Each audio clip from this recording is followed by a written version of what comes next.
Yeah, trigonometric functions. Next chapter, chapter number 2, class 11th, trigonometric functions.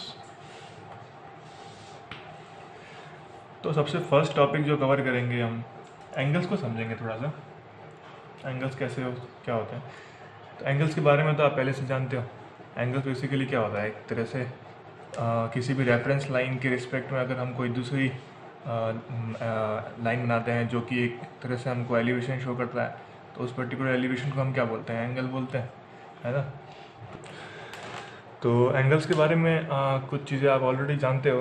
तो जैसे कि अपने पास एंगल जो है वो 0 से 360 होता है, 0 डिग्री से 360 डिग्री होता है एंगल।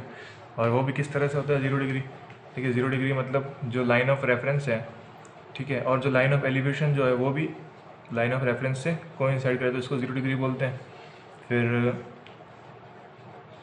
जैसे ये अपने पास लगभग 45 डिग्री होता है, ठीक है। इस तरह से 90 डिग्री भी हम क्रिएट कर सकते हैं, 90 डिग्री। उसके बाद में आता है हमारा 180 डिग्री, ठीक है, इसको हम बोलते हैं 180 डिग्री। और देखिए यहाँ पे हम ये रेफरेंस लाइन है और इस तरह से हम 270 डिग्री भी क्रिएट कर सकते हैं। और लास्टली जो है हम 360 डिग्री भी क्रिएट कर सकते हैं। तो 360 डिग्री के लिए करना कुछ नहीं है, लाइन ऑफ रेफरेंस के अराउंड हमको एक पूरा रेवोल्यूशन कंप्लीट करना है। तो ये क्या हो जाएगा 360 डिग्री। तो एक पूरा रेवोल्यूशन मतलब एक रेवोल्यूशन अगर हम कंप्लीट कर लेते हैं तो उसमें 360 डिग्री कवर होता है, ठीक है। तो ये जो है मैक्सिमम एंगल जो है हम फिजिकली पॉसिबल जो मैक्सिमम एंगल है वो 360 डिग्री होता है, जो कि एक रेवोल्यूशन के अंदर आता है, ठीक है। इसी में अगर 2 रिवॉल्यूशन बोलते हैं तो 2 रिवॉल्यूशन का क्या मतलब है, 360 इंटू 360 प्लस 360, तो ये 720 डिग्री हो जाएगा। तो इस तरह से हम जो है एंगल्स को स्टडी कर चुके हैं ऑलरेडी। ये क्वाड्रेंट हम पढ़ चुके हैं एंगल्स के अंदर, किस तरह से क्वाड्रेंट होते हैं। जैसे कि ये हमारा 0 डिग्री वाला लाइन है, ये हमारा 90 डिग्री वाला लाइन है, ये 180 का लाइन है और ये 270 का लाइन है। इस तरह से ये क्या हो जाएगा 360 का लाइन आ जाएगा वापस। तो ये हमारे पास 4 क्वाड्रेंट होते हैं।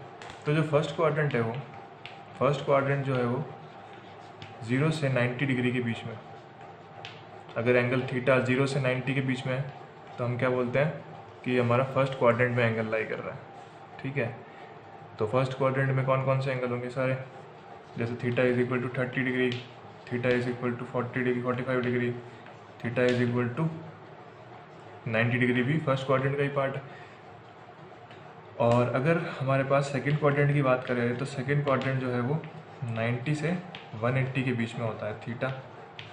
तो 90 से 180 के बीच में हम क्या बोलेंगे, सेकंड क्वाड्रेंट है। और सेकंड क्वाड्रेंट के लिए हम ये वाला पोर्शन शो करेंगे, ठीक है ना। और थर्ड क्वाड्रेंट के लिए हम 180 से 270 शो करेंगे। 180 से 270 के लिए हम क्या करेंगे, थर्ड क्वाड्रेंट शो करेंगे। और ये हो जाएगा लास्ट फाइनल फोर्थ क्वाड्रेंट, जो कि 270 डिग्री से लेके 360 डिग्री तक सारे एंगल्स कवर करता है।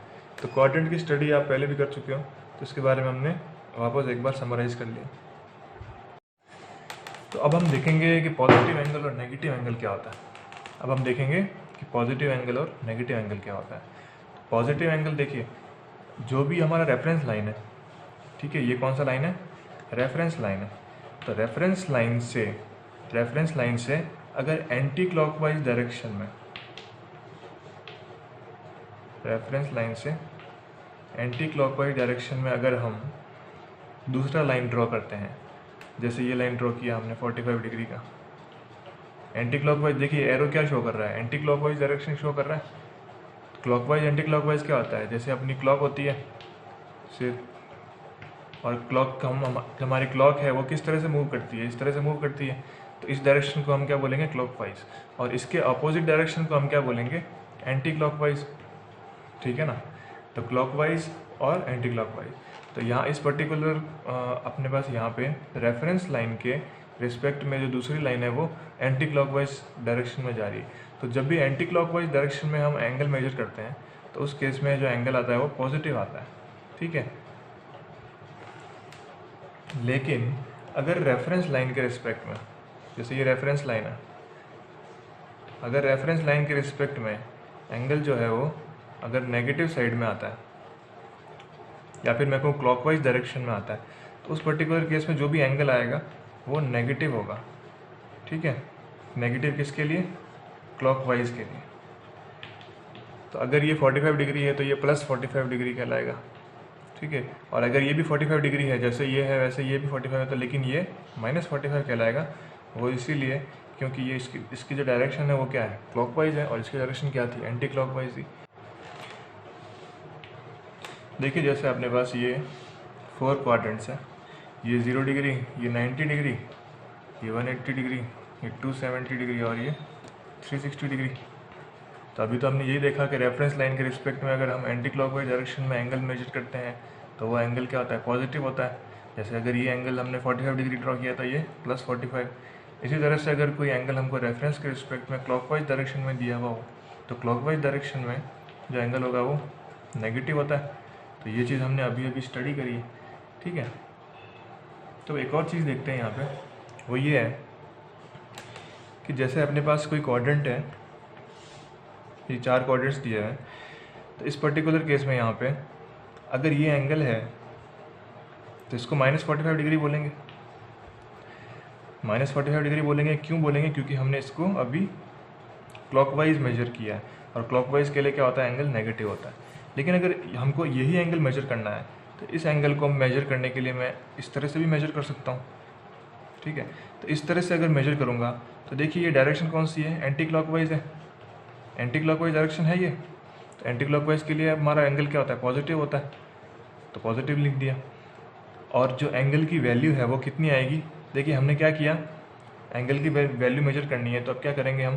देखिए यहाँ से 0 से लेकर 90 गए, 90 से 180 गए, 180 से 270 गए, और 270 से 45 डिग्री और चले, क्योंकि देखो ये पूरा तो 90 है और 90 में से 45 ये है, 90 में से 45 ये पोर्शन है, तो ये पोर्शन कितना बचेगा? ये पोर्शन जो बचेगा वो 90 - 45 ही बचेगा। तो एक तरह से ये पूरा एंगल कितना हो गया? ये पूरा एंगल जो है वो 270 यहाँ तक। ठीक है, 270 में ये 45 ऐड करना है, 270 + 45, तो 270 + 45 कितना होता है हमारे पास? 270 + 45 जो है वो 315 होता है। तो ये 315 इसकी वैल्यू हो जाएगी। ठीक है, 315 डिग्रीज। तो अगर देखा जाए तो ये 315 डिग्री और ये जो हमने -45 डिग्री यहाँ पे शो की, तो 315 डिग्रीज और -45 डिग्रीज एक दूसरे के इक्विवेलेंट है। क्या है ये? एक दूसरे के इक्विवेलेंट है। एक ही चीज़ को शो करने के 2 तरीके हैं, क्योंकि देखिए लाइन तो ये वाली ही है, हमको इस लाइन की पोजीशन बतानी है, तो इस लाइन की पोजीशन बताने के 2 तरीके हैं। एक तो रेफरेंस के रिस्पेक्ट में -45 डिग्री, और एक और तरीका क्या है? रेफरेंस के रिस्पेक्ट में +315 डिग्री। ठीक है, दोनों ही केस में जो हमारा एंगल आता है वो यहाँ, एंगल वाली जो सेकंड लाइन है वो यहीं पे आती है रेफरेंस के रिस्पेक्ट में।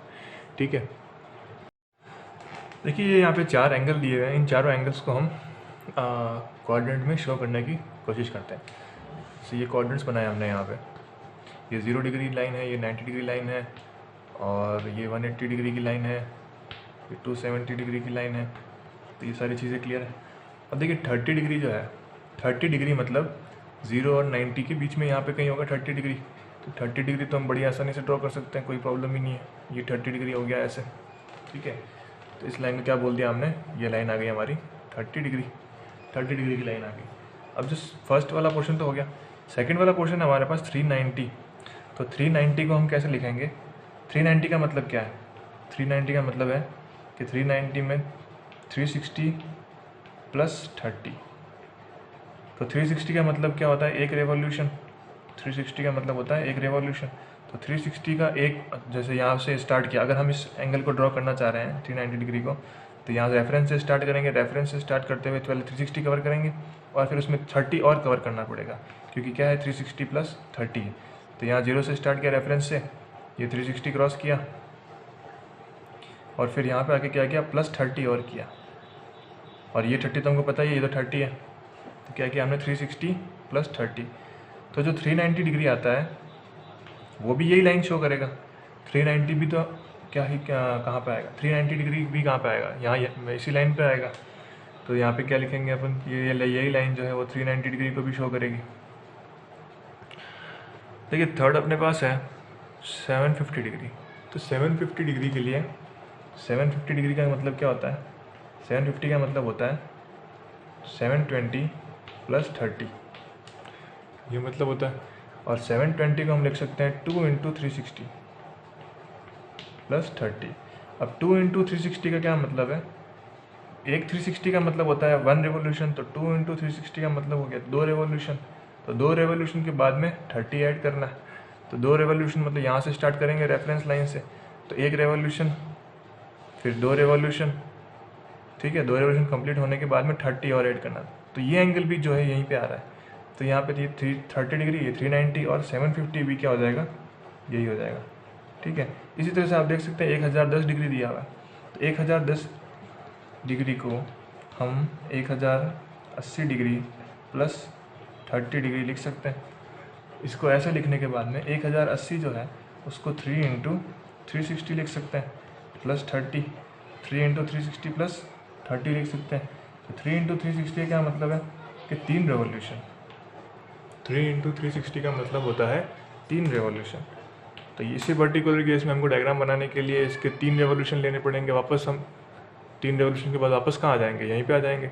फिर उसमें 30 और ऐड करना। तो देखिए यहाँ पे जो भी मैंने सारे एंगल्स ड्रॉ करने के लिए दिए थे, उन सबका जो लाइन है, सबका एंगल जो है वो यही बन रहा है, सेम बन रहा है। कहने का मतलब ये है कि ये सारे जो एंगल्स मैंने दिए हैं यहाँ पे 30, 390, 750 और 1010, ये सारे एंगल्स क्या है, इक्विवेलेंट है।